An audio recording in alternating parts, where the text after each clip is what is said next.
nhiệt nhô ban khơi nhé sòn mình cứ miền cả sọt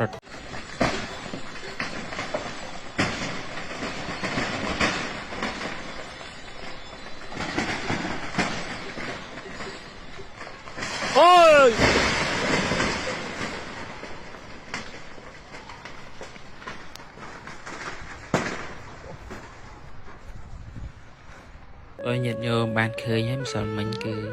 miền cả sọt cái lạnh cột bờ sông hayក្នុងនោះមានប្រសង់ចូលប្រឡងចំនួន600អង្គជាងហើយបានរត់មកទាន់ច្រើនដែរប៉ុន្តែมันអាចរត់មកទាន់នឹងគឺ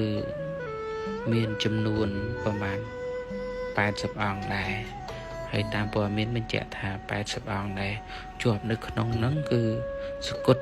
ណាញោមសកុត80អង្គជាងអង្គខ្លះនឹងគឺទំរកឃើញបានមានបច្ចុប្បន្នវិញបាទ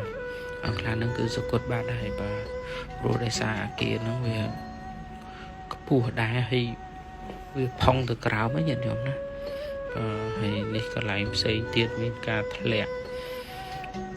បាក់កត់ឬក៏បាក់ថ្មសកិនលើកូននេន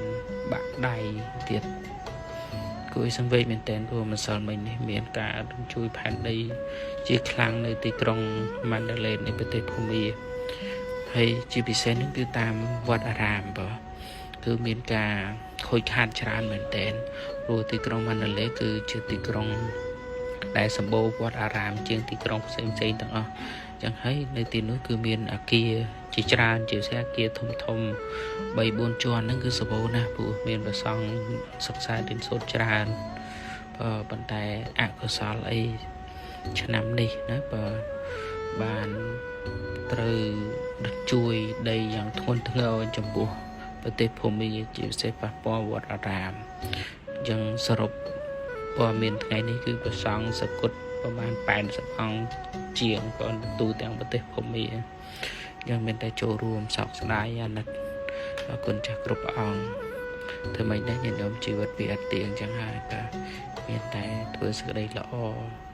តាមតែខ្លួនអាចធ្វើទៅបានបាទ